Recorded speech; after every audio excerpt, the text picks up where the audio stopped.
enfermagem catarinense, sejam muito bem-vindos ao nosso podcast do Corém Santa Catarina, Empreende Enfermagem, junto da Comissão de Empreendedorismo e Inovação. Meu nome é Murilo, eu sou enfermeiro, empreendedor, atuo com práticas integrativas e hoje eu estou aqui com a Ana e com a Carol, que participaram do Talking no segundo meeting de empreendedorismo, falando sobre seus negócios. E hoje a gente vai ter uma conversa aqui mais descontraída para trazer um pouquinho da realidade do empreendedorismo no negócio de vocês. Então, seja muito bem-vinda, Ana, seja muito bem-vinda, Carol. Obrigada. E eu quero já começar perguntando um pouquinho sobre a história de vida de vocês e associando ao empreendedorismo, né? Para a gente trazer um pouco o que motivou vocês a trabalhar com o que vocês trabalham e conta um pouco da história. Pode começar, Ana. Perfeito, obrigado pelo convite, é um privilégio estar aqui e poder compartilhar um pouquinho da minha história, né, da construção da Simula Health, que é a minha empresa. Nós somos uma startup, uma plataforma virtual de treinamento em saúde e hoje nós oferecemos treinamentos dentro de um hospital virtual para profissionais em formação, alunos e já formados. Então, hoje nossos treinamentos, eles são em óculos de realidade virtual, mais imersivo ou em computador também, de uma forma gamificada.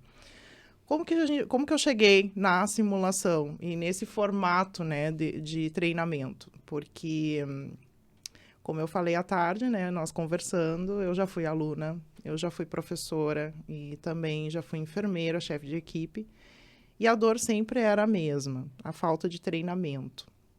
E hoje está posto que é necessário se fazer treinamentos, simulações antes do primeiro contato com o paciente. E isso se faz em laboratórios de simulação. Esses laboratórios, muitas vezes, são muito onerosos para as instituições, né? Exige uma infraestrutura muito grande, de manutenção e de também investimento nesses laboratórios, e que não é a realidade de grande parte das instituições, né? Então, eu tenho uma necessidade de treinamento, mas eu não tenho uma oferta de treinamento para esses profissionais. Então, a minha área de estudo, eu fui me especializando na área de simulação, fui fazer mestrado, doutorado, estudei fora, e quando eu estudei fora e voltei para o Brasil, eu vi que o Brasil ainda estava muito engatinhando em simulação. E eu pensava comigo, como que eu poderia fazer diferente, né, dentro da realidade do que são as instituições no Brasil? Como que eu poderia oferecer esses treinamentos de uma forma mais escalável? E aí que vem, então, a tecnologia aliada a esses treinamentos de simulação, que já é uma tendência lá fora, e como desenvolver, né, esse software e oferecer esses treinamentos práticos para esses profissionais em formação, que são os alunos, né, de enfermagem. Então, a Simula Health, ela começou muito de uma inquietação minha de ver uma dor real de mercado, de falta de simulação prática em saúde para esses alunos. E eu, então, a partir da minha formação na academia, eu participei de vários eventos de empreendedorismo dentro da universidade. E foi lá onde eu me conectei com o meu ex-sócio, que era... Empreendedorismo aqui no Brasil. Lá no Rio Grande do Sul, Tá. Dentro do ecossistema ali do Rio Grande do Sul. Então, eu me conectei na universidade, dentro da própria URGS, existem vários, da Federal, lá do Rio Grande do Sul, existem vários eventos de empreendedorismo que dão esse suporte para que pesquisadores e também pessoas da área acadêmica possam transformar as suas pesquisas em modelos de negócio.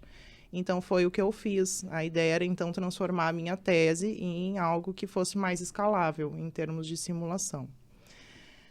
A partir da ideia, então, eu queria desenvolver um treinamento com software, mas eu não sei programar, eu não sei codificar. Então, sempre o que eu digo, assim, lança a ideia e busca parcerias para desenvolver a tua ideia.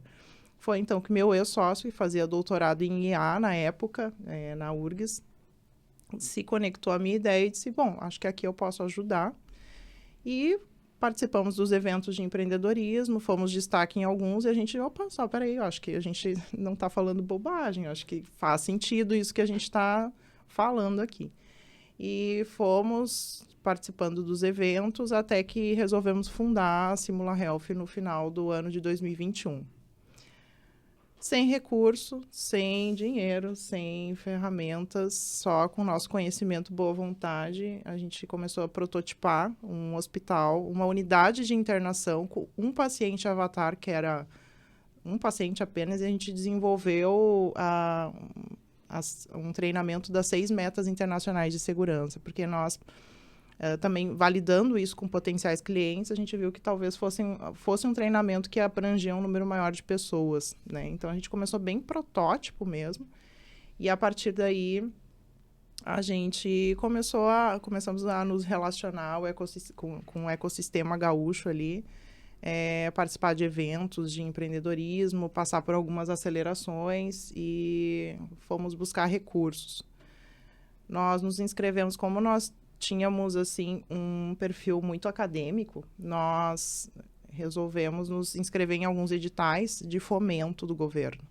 Foi então que nós fomos contemplados com um edital da FAPERGS, lá do Rio Grande do Sul, onde nós conseguimos então contratar time. Isso no início do ano passado.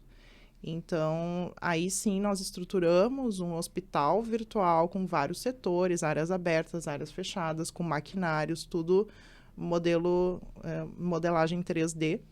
E fomos animando todo esse hospital e criando diversos avatares e construindo treinamentos. Hoje, o nosso modelo de negócios, hoje nós temos um time com mais de 10 pessoas e a gente estamos... Peraí, deixa eu voltar um pouquinho, porque tu já avançou um monte na história. Tá, pensando assim, tu foi pro doutorado, mestrado, doutorado fora? Eu fiz o mestrado e o doutorado aqui na URGS, na Federal aqui do Rio Grande do Sul, e eu fiz um doutorado sanduíche. Ah, sim, fora. Onde foi? Na Espanha. E foi lá que tu se deparou com esse cenário de simulações realísticas? Então, na minha tese de doutorado, eu fiz um ensaio clínico, onde eu comparei 2 grupos, uma intervenção e um controle. E no grupo intervenção, eu apliquei a simulação dentro do hospital e comparei esses 2 grupos para ver se houve uma mudança na prática assistencial. Então, eu já tinha a simulação dentro do plano da minha tese. Quando eu fui para fora... aí sim, de fato, eu entendi o que era a simulação. Porque lá eles têm implementado isso no currículo desde o início da graduação até o final da graduação, em todos os períodos de formação do aluno. E eles não têm uma sala de simulação, eles têm um hospital de simulação, com vários manequins, né? Com vários... É outra realidade. E quando eu estive lá, eles me pediram para fazer uma pesquisa para o grupo de pesquisa, para eles levarem num evento sobre telesimulação, que é uma prática de simulação onde tu consegue transmitir de um lugar para o outro a simulação.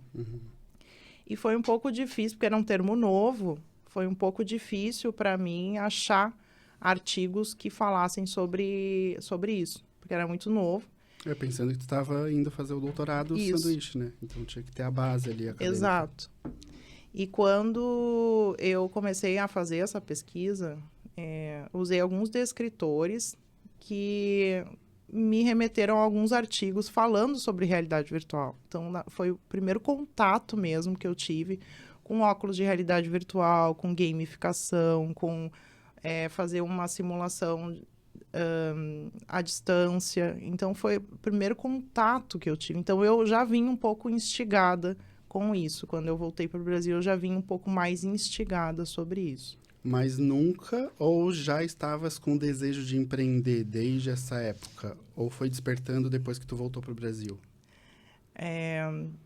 Então, eu era enfermeira assistencial, concursada, e eu já trabalhava bastante tempo no hospital, já tinha passado por diversos setores, e tinha seguido a carreira acadêmica, mestrado, doutorado, minha vida estava toda certinha para seguir a carreira acadêmica, ser professora e fazer concurso, voltar. E eu fiz o concurso para professora da Federal lá, passei em primeiro lugar, entreguei toda a documentação e eu disse, agora a vida está tranquila, né? Agora é só seguir o caminho.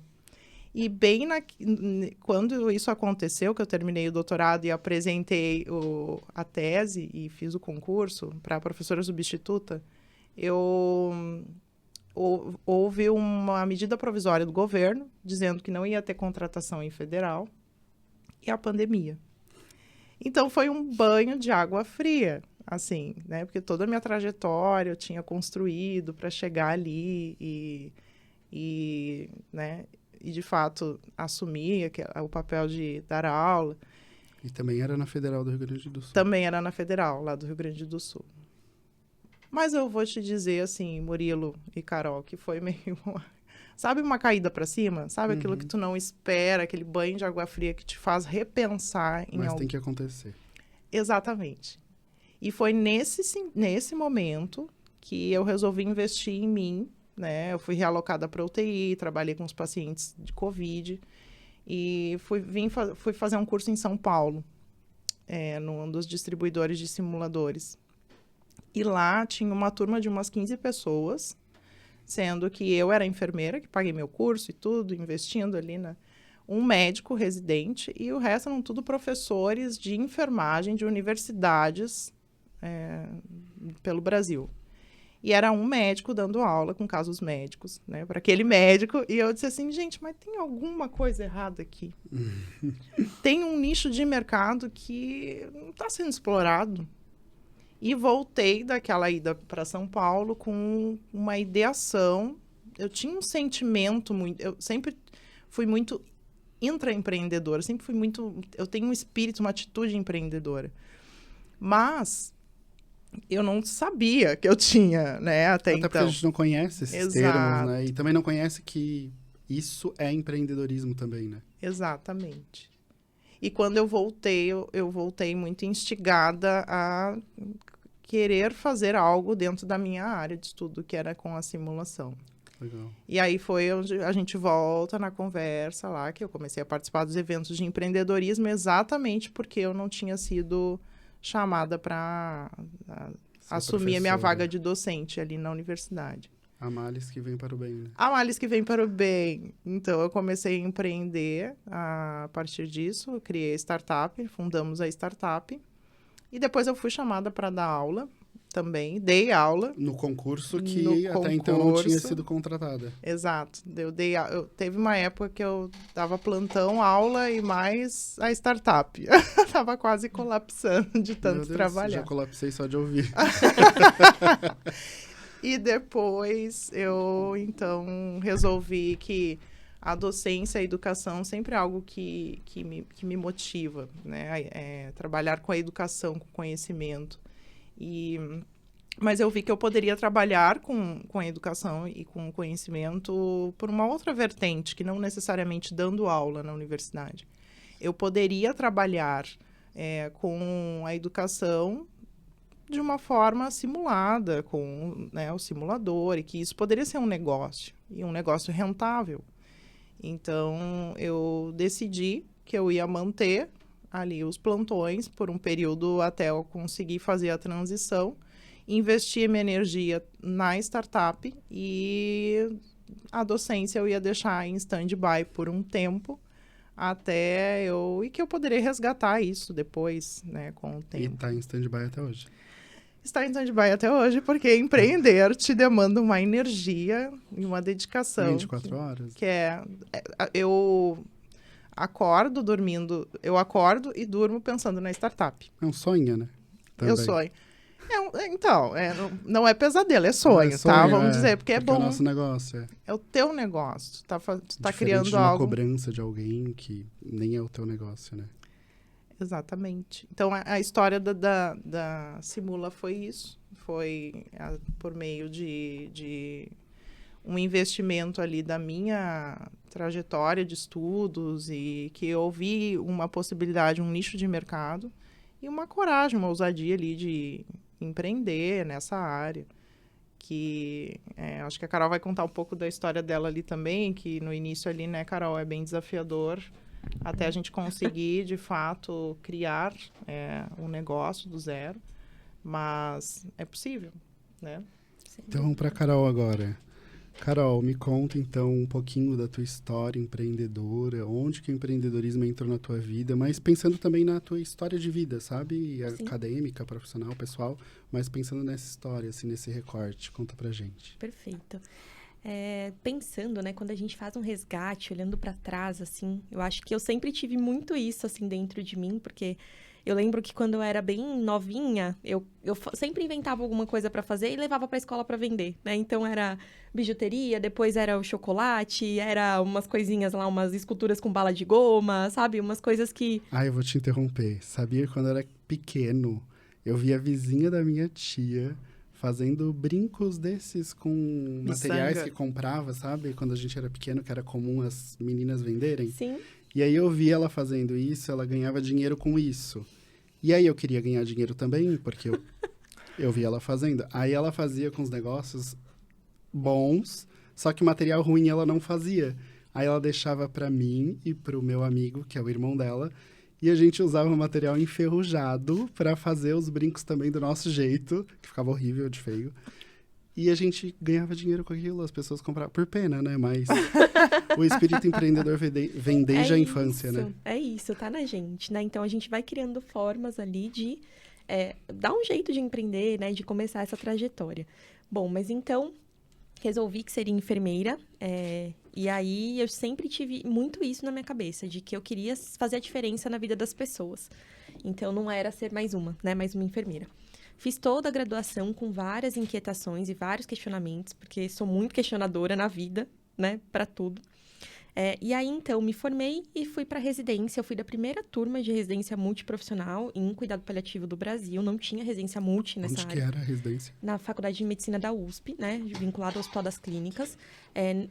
Já haviam alguns programas tímidos, mas para residência médica, né? Residência multi foi a primeira turma. Então, eu já saí da graduação sabendo que eu queria atuar em saúde do idoso e cuidados paliativos. E então, já estava prestando muitos programas de residência na área de saúde do idoso e já tinha uma pré-matrícula na pós-graduação de cuidado paliativo, porque eu ia fazer os dois juntos. E aí, então, saiu o edital da primeira turma de residência lá do HC. Fui aprovada, fiz a residência e iniciei minha trajetória no cuidado paliativo. Me apaixonei, né? E eu digo que eu só dou conta de ser enfermeira porque o cuidado paliativo me salvou. Tudo que o cuidado paliativo traz de princípio tinha muita sintonia com o que eu acreditava da vida e do cuidado, né? De cuidar de alguém. Bom, saí da residência com 1000 ideias, mas ainda tudo muito discreto. Eu já tinha começado a fazer atendimento domiciliar particular. Desculpa, foram 2 anos de residência? 2 anos, isso. 60 horas semanais, como todos os programas de residência multi aqui no Brasil. E aí, para além disso, eu tinha pacientes em que eu acompanhava de forma particular. Comecei a ter, né? Então, eu virei referência para um dos médicos geriatras paliativistas, que foi meu preceptor na residência. Aí deixa eu te interromper, porque talvez quem esteja assistindo a gente não saiba até como fazer isso, sabe? Sai da graduação, tá, como que eu posso fazer cuidado domiciliar com cuidados paliativos? Como que eu posso me promover? Como que tu fez isso na tua realidade? Na verdade, foi uma oportunidade que me foi dada por um dos médicos, que foi meu preceptor, que é geriatra paliativista. E aí ele me levou para começar a atender os pacientes dele e me ajudou muito, né? Me ensinou a enfermeira da enfermaria lá de cuidado paliativo do HC, que é a Lívia, que fazia esse trabalho. Ela estava ficando meio sem tempo e disse, Carol, bom, eu preciso de ajuda, vamos lá. Então, ela foi comigo nas primeiras visitas, assim, foi algo muito incrível, um universo totalmente diferente, né, daquela formação hospitalocêntrica que a gente tanto tem, né? E que é um espaço seguro, né? O espaço de fazer saúde. Você chegar, adentrar o sagrado do outro, que é a casa do outro, onde as regras são dele, não são suas, né? Então, você... de fato, Murilo, foi, assim, um aprendizado gigantesco, né? Eu digo que eu sou muito grata pela minha trajetória, porque tudo, absolutamente tudo que eu vivi, né? Me trouxe, né, até aqui hoje. Então... isso, para mim, eu sempre busco resgatar isso, porque isso me motiva, né? Eu acho que quando a gente olha para trás e aprende a olhar, né, para tudo aquilo que a gente vivenciou, inclusive para as dificuldades, a gente passa a entender que a gente é capaz, né? E isso dá um respiro para a gente de vamos em frente, vamos embora que já dei conta, vou continuar dando, né? Então, sempre vinha muito com isso, mas daí, enfim, né? A gente é projetado e formado e ali meio que moldado enquanto enfermeiro para um ambiente de saúde. Fui para um hospital privado, saí do hospital em burnout. São Paulo. São Paulo, isso. Saí do hospital em burnout e comecei a repensar minha vida toda. E aí a minha virada de chave foi quando eu entendi que eu precisava mudar. Né? Que os espaços, que eu não estava satisfeita com os espaços, eles não mudariam por minha causa. O burnout era por conta da loucura do ambiente mesmo, de trabalho. do ambiente de trabalho rígido, eu não me conformava com aquilo, eu via muita coisa errada, eu queria mudar aquilo e eu, muito inquieta, não tinha espaço, hospital privado, muito médico centrado, muito difícil de você conseguir, né, qualquer mudança, qualquer avanço. Então, acabei adoecendo, assim, até por uma carga horária de trabalho muito extensa, né? Eu trabalhava muitas horas, além do que eu fui contratada para fazer, porque eu era uma enfermeira só na equipe de cuidado paliativo, eu era responsável por tudo, educação continuada, gestão e assistência em cuidado paliativo, então era muito pesado, numa demanda muito grande, né? E aí eu comecei, então, a virada de chave foi essa. Quando eu entendi que era eu que tinha que buscar ou algum lugar em que eu me conectasse de uma forma mais adequada, estivesse mais alinhada com o propósito, com os valores, ou criar esse espaço, né? Nessa trajetória, então, trabalhei em ambulatórios, trabalhei em consultorias, construindo, implantando serviços de cuidado paliativo, auxiliando na construção de serviços de cuidado paliativo pelo Brasil.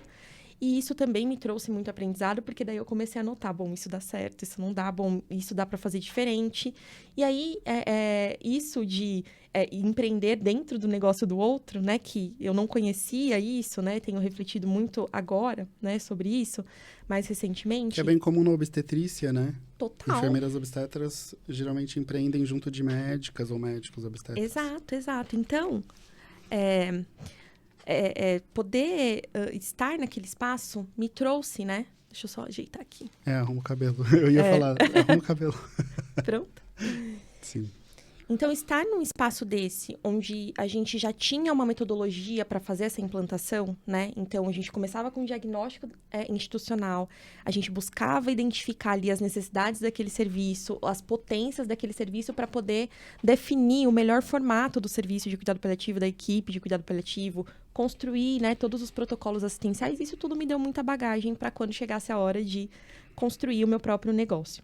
Segui dessa forma, conciliando sempre com os meus pacientes particulares, não deixei de atender, né? Então, sempre fui conciliando vários vínculos. Finalizei, então, a residência, saí do hospital, fui para a consultoria, implantei outros serviços, trabalhei em outra empresa, ajudando na construção desse serviço de atenção domiciliar em cuidado paliativo, que foi uma proposta extremamente inovadora lá em São Paulo, foi uma das primeiras empresas a fazer isso. Atendendo os meus pacientes de forma particular, dando aula, fazendo várias atividades. E aí, então, a demanda pós-pandemia cresceu muito. Porque aí, na pandemia, eu acho que a sociedade começou a enxergar a atenção domiciliar de uma forma diferente. Como algo que, de fato, né, pode, sim, prestar um cuidado de qualidade. Né? Porque, infelizmente, a gente ainda está no momento onde a atenção domiciliar é vista de uma forma equivocada, né? Como algo inferior, como já ouvi muitos colegas dizendo que quem vai para home care é o profissional que não é bom o suficiente para estar no hospital, né? Então, as pessoas têm essa visão equivocada da atenção domiciliar, que muito tem a ver com a história, como foi constituída aqui no Brasil, mas perceber que isso poderia ser diferente começou, né, ali a me deixar inquieta, e aí, na pandemia, isso se mostrou muito evidente. Durante a pandemia, eu estava dentro desse home care especializado em cuidado paliativo, eu era gerente operacional lá, então eu cuidava de uma equipe enorme, de muitos profissionais, e aí a gente vivenciou vários desafios, né, impostos pela pandemia e as limitações de uma empresa pequena, que ainda era recente. Passamos por esses desafios, e aí o meu número de pacientes começou a aumentar muito. Então, há 3 anos, eu resolvi que não daria mais para conciliar, que eu tinha que fazer uma escolha. E aí, não podia perder essa oportunidade, porque foi algo pela qual a minha história toda foi trilhada para eu vivenciar, né? Que era ter a minha própria empresa. Então, deixei aflorar aquilo que estava dentro de mim e surgiu, né? A Aflorar Saúde, que hoje é uma empresa que oferece serviços de enfermeiros especialistas no domicílio, através de algumas linhas de cuidados, né? Foi dessa forma que eu organizei a Florar para facilitar a gestão do negócio, a gestão de agenda e tudo mais. Então, é nesse ponto que estamos hoje, né? Nesse momento que chegamos. Sobre o teu negócio, porque existe uma legislação, nem sei porque eu peguei papel na mão, mas existe uma legislação que fala sobre isso, né? O tratamento do paciente quando está em paliativos ou quando ele precisa de mais conforto e tal, fazer em casa, assistido pela família, junto da família. Eu acho que é em São Paulo até que tem bastante promoção dessa política. Mesmo com essa política, tu ainda encontrou esse caminho como nicho possível para crescer e foi crescendo? Na verdade, a gente tem algumas iniciativas, algumas resoluções. Então, por exemplo, enfermagem, isso eu tenho muito orgulho de dizer, nós somos uma das primeiras profissões que tem cuidado paliativo como especialidade, né? Para a medicina ainda é área de atuação, para vocês terem ideia. Eles estão batalhando pela especialidade, né? Nós já temos, eu sou titulada, fiz lá a primeira prova de título há 3 anos atrás. Fui uma das 22 primeiras enfermeiras tituladas em cuidado paliativo do Brasil. Hoje a gente já tem mais, porque já tiveram outras provas de título. Então, o nosso Corém, o COFEN, eles têm algumas resoluções que já incluem cuidado paliativo, né? Então, tem resolução de 2012, tem resolução de 2014, que já cita cuidado paliativo no nosso Código de Ética Profissional, está citado, né? E isso me deixa extremamente emocionada e feliz, assim. De fato, eu acho que tem muito a ver, porque o enfermeiro, ele é a essência, né? Bom, o cuidar é a essência do nosso trabalho. O cuidado paliativo nada mais é do que você cuidar de uma forma muito ampla e abrangente, de forma multidimensional do ser humano, você ter esse olhar para ele. E isso nós aprendemos a fazer, né? Então, nada mais justo do que, né, ter o cuidado paliativo muito enraizado na gente, muito focado na enfermagem, no trabalho do profissional de enfermagem. Apesar disso, Murilo, as questões voltadas para a atenção domiciliar ainda são muito iniciais, né? Esse ano, a gente tem, em junho, foi lançada a Política Nacional de Cuidado Paliativo no Brasil. Somos um país agora com uma Política Nacional de Cuidado Paliativo, que traz, então, estratégias para a disseminação do cuidado paliativo no nosso Sistema Único de Saúde, né? Isso é incrível.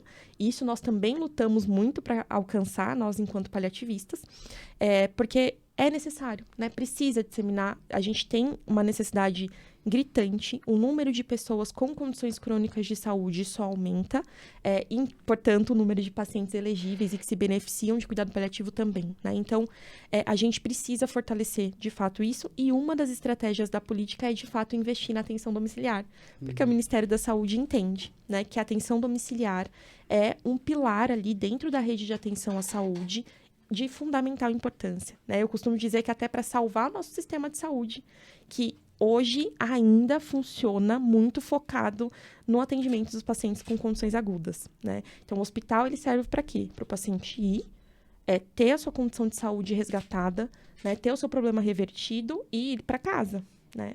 Hoje, a gente tem o hospital como referência para absolutamente tudo, inclusive para morrer. E não precisa, né? Na verdade, isso acontece porque a gente não tem hoje programas estruturados ou serviços estruturados o suficiente para possibilitar que esse momento seja vivido em casa. Claro que a gente tem algumas iniciativas, mas isso perto da demanda ainda é muito pequeno. Então, o que eu sempre digo é, quanto mais os enfermeiros me procuram e dizem, eu quero fazer isso também, façam, porque tem muita demanda, né? Mas tem um outro aspecto que eu acho que vale a pena a gente reforçar, é que um aprendizado e uma percepção que eu tive ao longo da minha trajetória é que é muito difícil você ter um serviço e viver financeiramente apenas do cuidado paliativo, dos cuidados de fim de vida, desse recorte de fim de vida.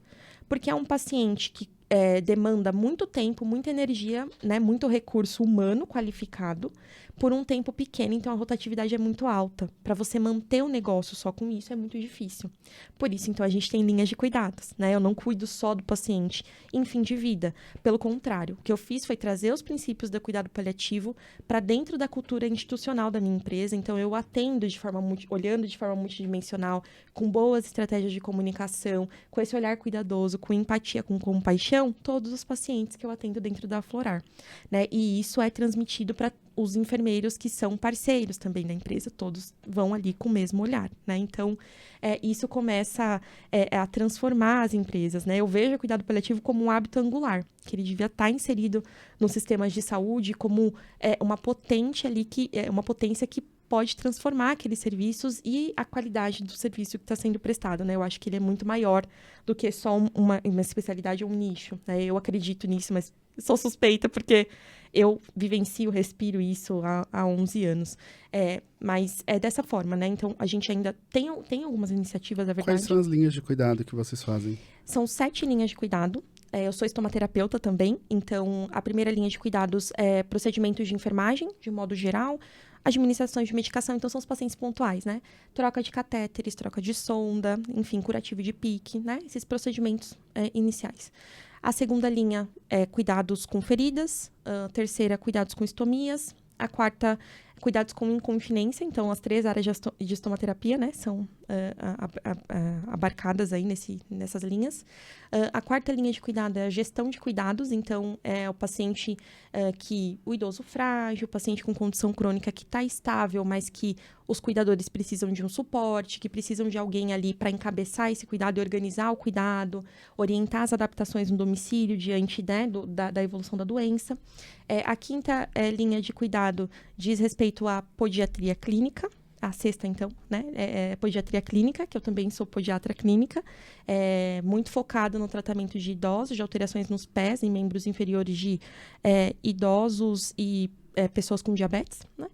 E a sétima linha de cuidados, então, é cuidado de fim de vida, né, para os pacientes que têm uma doença grave e que desejam falecer em casa. E todos esses cuidados tu fazes, mas também tem enfermeiros parceiros. E quando tu fala enfermeiros parceiros, é uma contratação PJ, por exemplo, ou não? Isso, elas têm a opção, é um contrato de parceria que foi estabelecido, elas recebem via RPA, né, recibo de pessoa autônomo, ou então, como PJ, se elas tiverem o CNPJ, elas podem emitir nota fiscal também. Uhum. A ideia é, as enfermeiras parceiras, elas passam por esse processo de compartilhar, né, eu fico muito ali junto delas, a gente compartilha muito a percepção dos casos, porque a ideia é que elas possam se desenvolver também e desenvolver essa mentalidade que eu levei essa trajetória toda para desenvolver. Sair da caixa, né? Pensar Sim. fora da caixa. E a contratação dos teus serviços se dá sempre por meio de você mesma. E aí tu distribui esses pacientes para as parceiras. Em geral, e parceiros. sim. Quando o paciente tem muita dúvida técnica, né, do atendimento, então eu faço esse primeiro contato, porque eu entendi, né, que valeria mais a pena eu ter esse contato próximo, de explicar, de orientar, de dar atenção, de acolher, fazer esse primeiro acolhimento, mas toda a parte administrativa financeira, de contrato, de pagamento, quem paga, quem recebe, é um administrativo financeiro que faz, né? Sim. Eu tenho um profissional para isso, para desvincular mesmo da minha imagem, então eu fico muito voltada para as questões técnicas, e isso tem funcionado, é um modelo que tem funcionado muito bem, né? Eu brinco com os pacientes e falo, não, eu venho aqui, atendo, resolvo, pagar depois o profissional vai entrar em contato, porque também foi algo que eu tive que escolher com muito cuidado, né? Não podia ser qualquer profissional, porque enviar a conta para um enlutado, né, para um familiar que acabou de perder seu ente querido, não é a mesma coisa que mandar a conta, né, de qualquer outro produto. Tem então, um método, né, para fazer isso. Tem que ter cuidado, tem que ter uma atenção, né? A gente tem um tempo. A gente espera pelo menos 15 dias para enviar essa cobrança, a não ser que ele peça isso antes. Tem alguns casos que a família diz, me manda logo a conta porque eu quero resolver logo isso. Mas se não, a gente tem esse prazo, né, que a gente espera. Então, existe um cuidado que é do começo ao fim, né, do processo. Eu sempre quis, sempre senti muita falta de vivenciar isso nas empresas, porque sempre tem, né, algum gap ali, alguma coisa que você vê que foge ali da linha de cuidado, né, desse olhar cuidadoso, desse olhar daquilo que tu idealiza como empresa, né? Por isso que geralmente a gente ou tem burnout ou tá insatisfeito com algum lugar que a gente tá, porque não concordamos com alguns aspectos dali e a gente percebe que, na verdade, não é o lugar. Somos nós que não cabemos ali. E tá Aí a tudo gente bem. precisa sair dali, né? Antes de passar para Ana, eu queria só perguntar uma coisa. Como que tu fazes a captação desses clientes? Que é importante, né? Falar de empreendedorismo, como capta esses clientes e quais os canais que tu utiliza? Hoje, quando eu comecei a aflorar, né, eu até tentei fazer uma captação mais aberta, Google e etc. Não deu certo pro perfil que eu desejava atingir. Organicamente ou com tráfego pago também? Não é que não vieram pessoas, chegaram pessoas. É porque eu fico imaginando assim, como que tu vai direcionar uma publicidade, um criativo ali para uma família que está ou numa fase terminal? Geralmente essa família não está na internet procurando serviços, né? É isso. Diferente de consulta médica, consulta de enfermagem, estética, obstetrícia. Né? Exato. Então, o que eu entendi é que eu teria que fortalecer a minha relação com os profissionais, com o que eu chamo de profissionais parceiros. Hoje eu tenho uma rede de profissionais parceiros, então a minha empresa, eu sou referência para um grupo, vários médicos, né?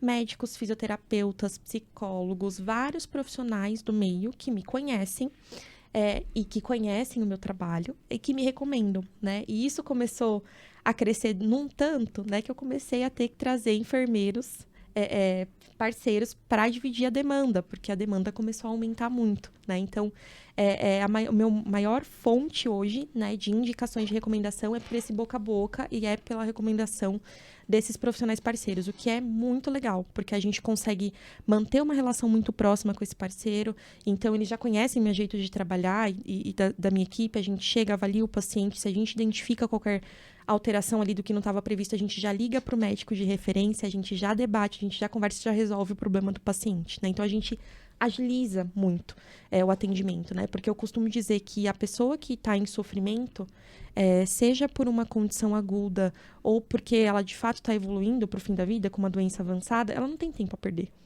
Né? Não é justo com ela que ela contrate um serviço para resolver o problema dela, que aí eu faço uma avaliação e aí que eu perceba que ela vai precisar de determinado procedimento e eu não estou preparada para realizar.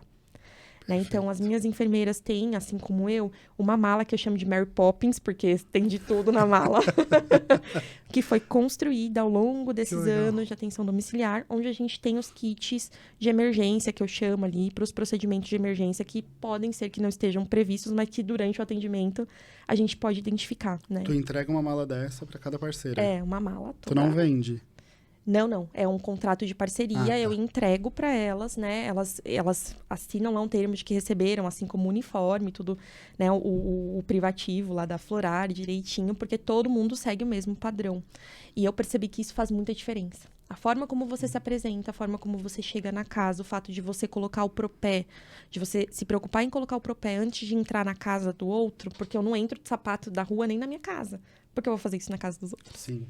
Né? Então, esse cuidado, né? E aí eu brinco, eu digo muito isso, que eu sou especialista em detalhes. Né? Então, esses detalhes, eles fazem muita diferença no cuidado. É que é muita característica da nossa profissão, né? Totalmente. Olhar para o detalhe.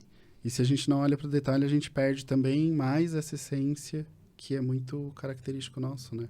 Exato. Ô, Ana, olha só.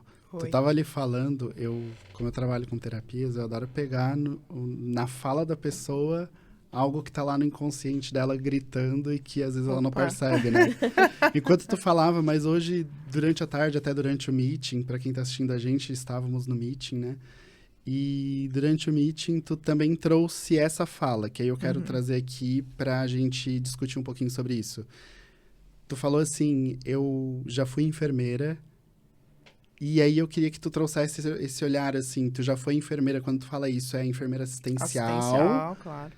E agora, na tua empresa, tu continua sendo enfermeira. Sim, quando eu falo essa frase, assim, que eu falo muito, né? Eu já fui aluna, já fui enfermeira, já fui professora. É para tentar, assim, explanar um pouco da dor que é estar despreparado atendendo um paciente. Porque quando tu é aluno, que tu tá numa situação vulnerável, na qual tu não tá preparado, capacitado suficientemente para estar atendendo ali o paciente, e tu aprende muito na observação. Sim.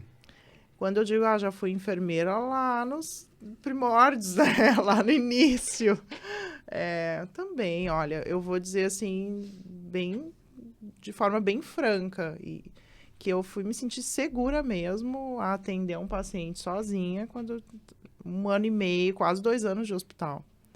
Porque é muita demanda e muitas vezes tu não sabe como resolver.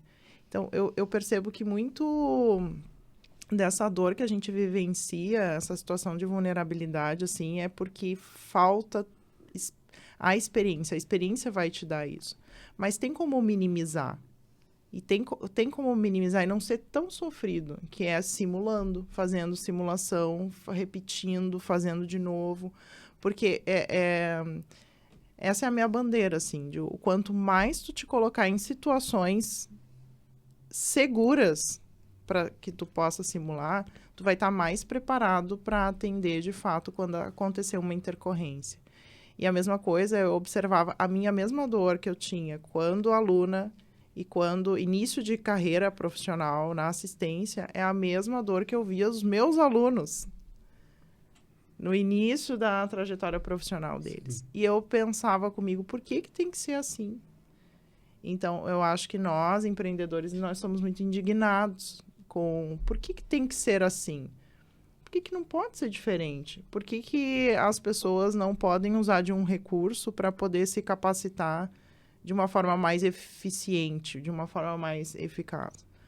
Porque, né, Murilo, eu trabalhei 12 anos à noite no hospital. E eu nunca entrei no centro de simulação. Quando tu se graduou?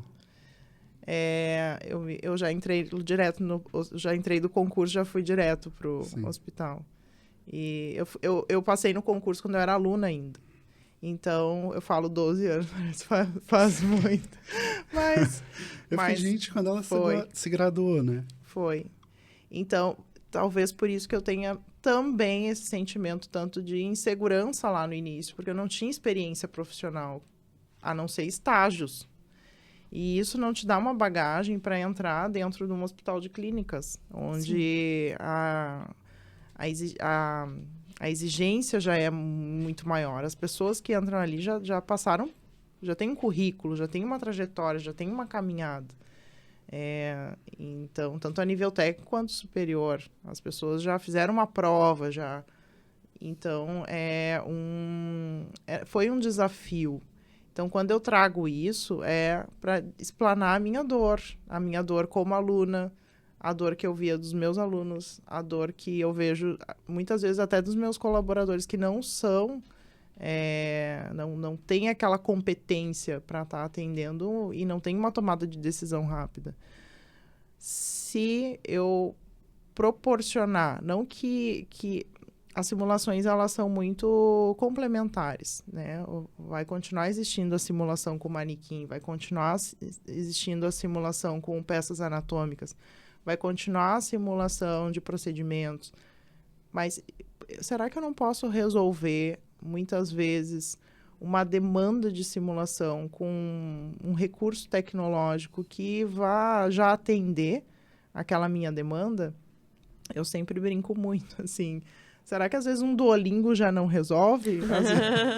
Né? Eu amo Duolingo. Porque facilita muito, né? A tecnologia. Na trajetória de uma startup, a gente conversa muito com o potencial cliente e vê quais são as demandas de treinamento. E muitas vezes as demandas é a regra de 3, é interpretação de prescrição, procedimentos básicos, é o básico, porque as pessoas elas esquecem que tem aquele tempo da janela de aprendizado. Uhum. E que depois que tu passa por aquilo que às vezes é sofrido. Eu aprendi muito na observação, foi como eu disse hoje. Eu aprendi muito observando os meus colegas. E não precisa ser assim, né? Eu acho que a gente tem que ter um olhar também de cuidado, não só na formação, mas olhar do cuidado com o cuidador, que ninguém cuida do cuidador. Aprende, né? Troca a roda do carro com o carro andando. Não é bem assim. As pessoas, elas precisam também se sentir aptas e seguras para estarem em uma situação de intercorrência atendendo um paciente. Uhum.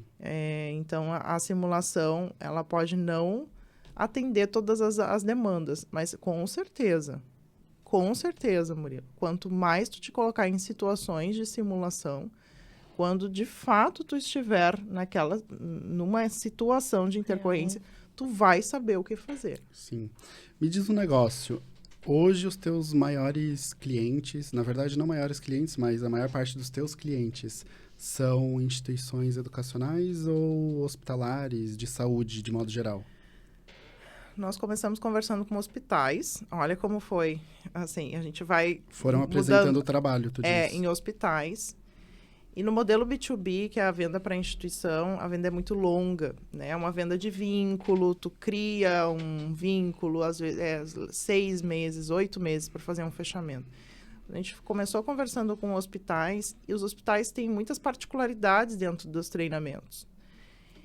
E a gente foi indo, então, para a universidade, e a gente foi caindo em escolas técnicas, veja bem. Escolas técnicas. Por Uau. quê? Muito bom. Por quê?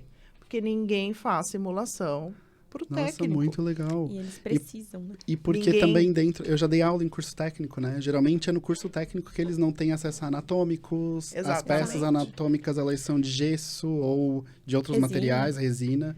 É onde eles têm menos recurso e... Pensando em modelo de negócios, tá? Então, assim, hoje, a grande parte das simulações, elas são voltadas para a medicina, pouco para a enfermagem e quase nada para o nível técnico. Então, se eu faço uma venda para medicina, eu posso cobrar e eu vou ter um ticket mais alto. A enfermagem, um ticket mais mediano. Agora, o técnico de enfermagem, eu vou ter um ticket mais baixo, porém, num número muito maior. Um impacto muito maior, né? Então, eu tenho um número muito maior de técnicos hoje no Brasil do que médicos e enfermeiros. Por que não olhar para essa galera aqui que ninguém faz simulação? E que estava desamparada até então. Né? E que estava desamparada até então. Então, eu começo a ouvir os meus potenciais clientes, os meus clientes, e, opa, peraí, acho que tem aqui algo a ser explorado, que é, por que não fazer simulação exatamente para essas instituições que não têm o recurso de ter o laboratório de simulação? Sim.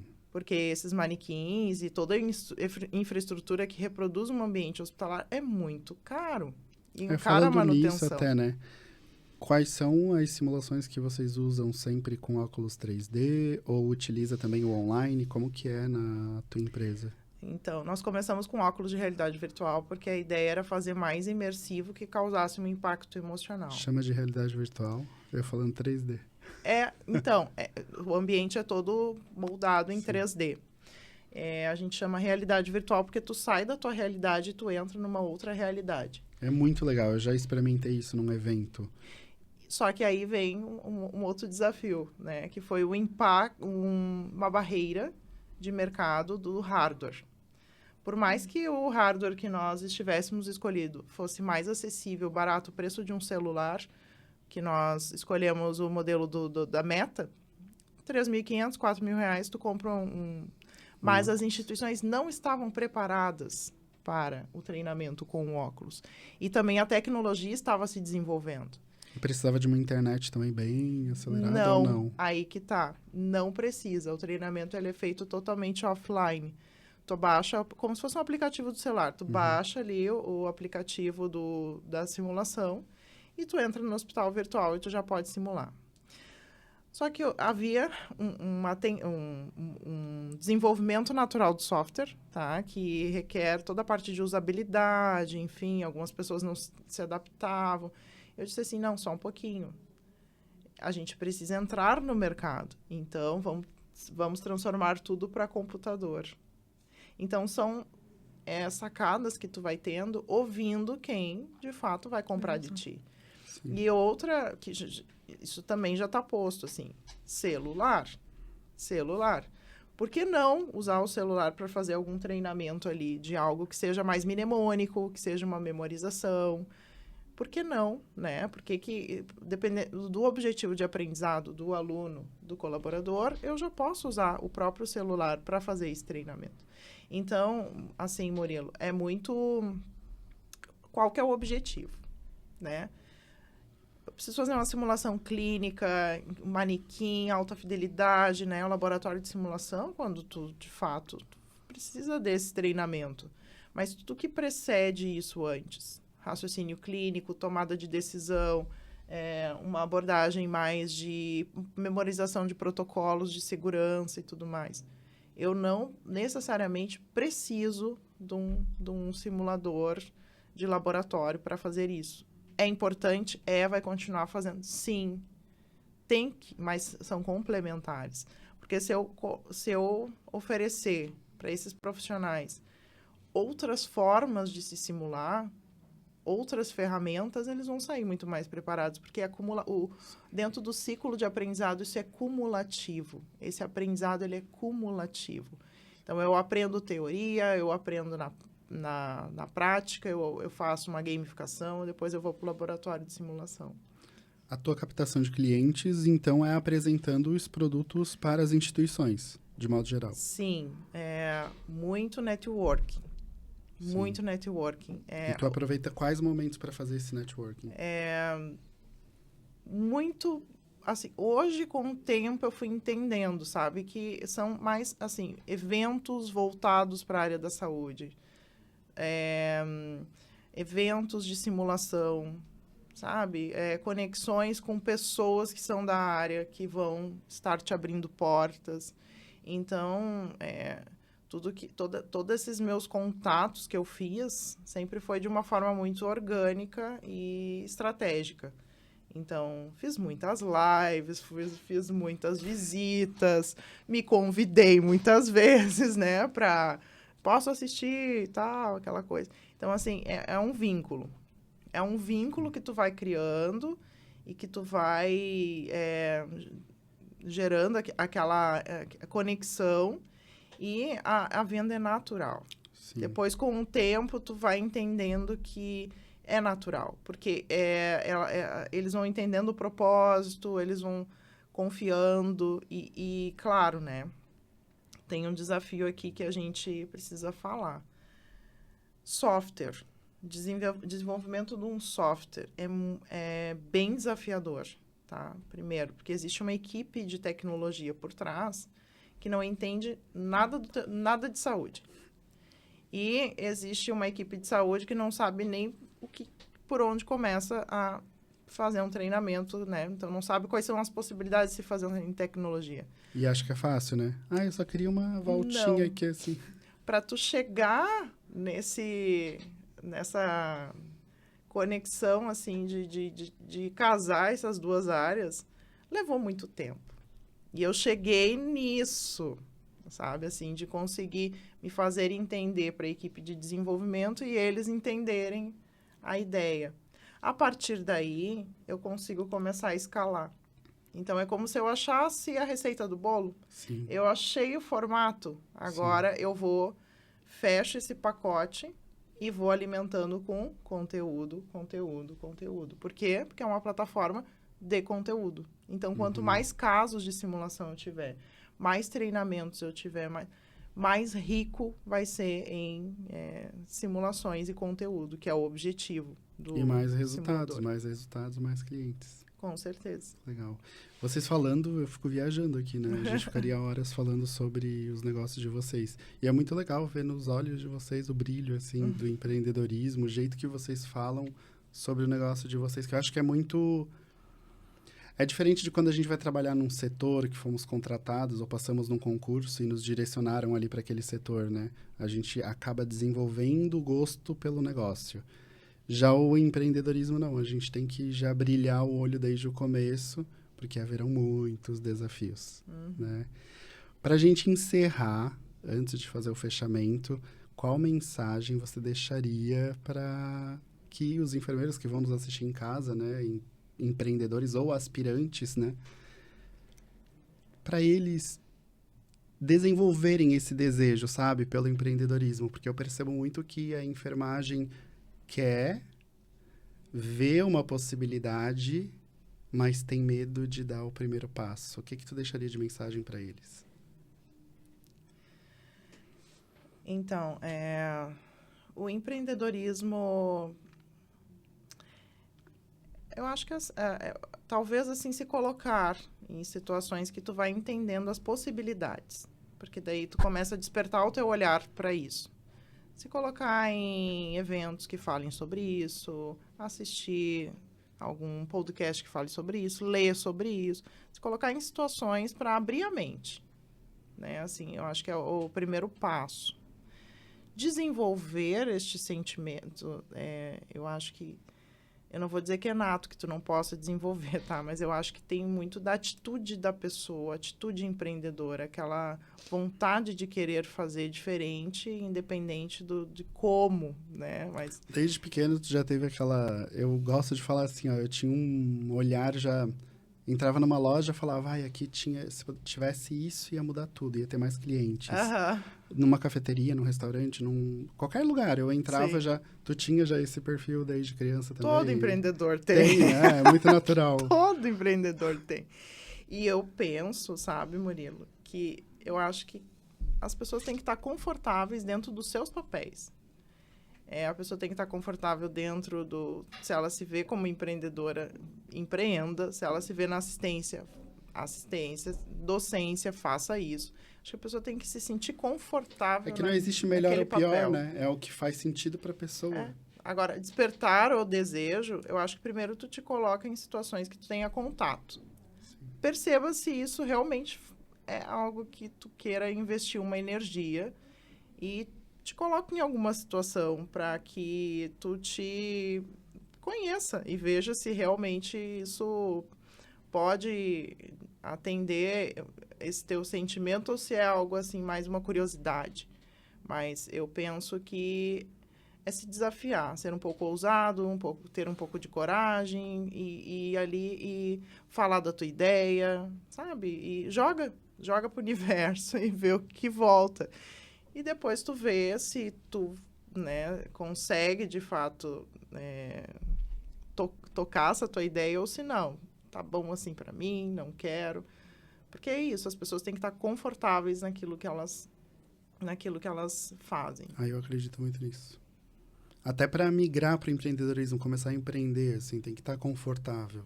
Não é só o tal do queimar a ponte, sabe? Eu vou dar a doida aqui, vou queimar tudo e vou viver do empreendedorismo. Eu não acho que esse é o caminho. Também assim, Ana, né? Eu acho que tem pessoas que fazem talvez que dá algumas certo. Pessoas... eu ia falar isso. Eu não. Eu vou mais pela linha da segurança, dou um passo, agora eu posso dar um outro passo, e assim eu vou construindo essa transição. Tem pessoas que não, são mais destemidas. Não é o meu caso. Se bem que eu acho que todo empreendedor, ele é um pouco destemido e um pouco ousado, e ele traz esse olhar de inovação, e que grande parte das pessoas talvez não. Mas não é que nem é melhor nem pior, é só um estilo de vida. É uma outra forma de perceber as coisas. Sim. E tu, Carol, qual mensagem tu deixaria para os enfermeiros que vão assistir a gente, empreendedores ou aspirantes, para que eles possam seguir aí também num caminho de empreendedorismo, caso seja a escolha deles? Eu acho que o planejamento, em primeiro lugar, né? Se planejar. E dentro desse planejamento, se visualizar, né? Nesse novo lugar que ele passará a ocupar, né? Para ver se isso faz sentido. Isso tem que estar alinhado com aquilo que ele acredita, né? Porque aí sim, vai dar certo, né? Se ele seguir, vai ter muito desafio, mas se ele seguir nessa linha de algo que faça sentido a ele, né? Do qual ele é conectado, do qual de fato tem a ver com a missão ali dele, do que ele acredita que ele veio para fazer, não tem como dar errado, né? Por mais difícil que seja, vai prosperar. Mas eu acredito que o planejamento ele é essencial, né? Ir com calma, né? Cada um no seu tempo, olhar para a tua realidade e ver quais são as possibilidades, né? Eu costumo dizer que a gente dá o melhor dentro daquilo que a gente tem, né? Sempre ter o ideal ali, né? Como uma referência, mas aproveitar o processo de conquista desse ideal, né? E entender que esse é um processo dinâmico, que às vezes a gente idealizou um modelo, uma empresa, um negócio, e que no meio do caminho a gente identificou outra demanda, outra necessidade que a gente vai ter que mudar a rota e tá tudo bem, né? Se a gente seguir com propósito, alinhado com propósito, com o que faz sentido, com planejamento e se instrumentalizar para isso, né? Se respaldar no que a gente tem de resolução, de portaria, do que permite, né? Dos nossos limites de atuação enquanto profissionais enfermeiros, trazendo a essência da nossa profissão e colocando essa nossa identidade, né? Que é tão rica, que é tão potente, né, na frente aí, né, desse negócio, dessa empresa, sem dúvida nenhuma não tem como dar errado, né? Então, eu acho que é respeitar o seu tempo, entender qual é o seu momento, respeitar e aproveitar o processo, né? Porque muitos desafios virão, mas o aprendizado, estar aberto ao aprendizado, transforma a gente, né? E aí a gente se transforma e transforma a vida de outras pessoas também, né? Então, eu acho que é esse conjunto, né? Esse olhar, essa mudança de olhar e esse respeito a si, com o outro, entendendo o que é que ele pode fazer, né, dentro dessa sua empresa para afetar ali de forma positiva, né, alcançar de forma positiva a vida das pessoas com quem ele vai lidar, para quem ele vai oferecer os serviços. Qual é o teu arroba para o pessoal seguir você nas redes sociais? Tenho da empresa, que é a Florar Saúde, e no Instagram o meu pessoal é Caroline_C Silveira. E o teu, Ana? Arroba Fazer o jabá, né? A gente ama empreendedor. Arroba Simular Health. Simular Health tá em todas as plataformas ali, YouTube, LinkedIn e Instagram. E o pessoal... o pessoal eu esqueço, já só trabalha. Não, acho que é anapa.correia. Anapa.correia. Arroba anapa.correia. Tá, ok. Gente, muito obrigado por aceitar o convite, compartilhar esse conhecimento bem rico aqui com a gente. Amei ver esse olhar brilhando de novo, que eu já tinha visto no meeting. E quero convidar vocês, que eu nem falei no começo, né? E é meu sonho falar isso, tá? Curta o vídeo, compartilha aí com a galera empreendedora que quer empreender na enfermagem. Ativa o sininho de notificações aqui do nosso canal, do Corém de Santa Catarina, para que vocês não percam a notificação de vídeos novos. Se inscrevam no canal também. E é isso. Obrigado por estarem aqui acompanhando a gente até agora. Amei conhecer vocês. E a gente se encontra no nosso próximo vídeo. Muito bom. Muito obrigada. Obrigada, pessoal. Obrigada. Tchau, tchau.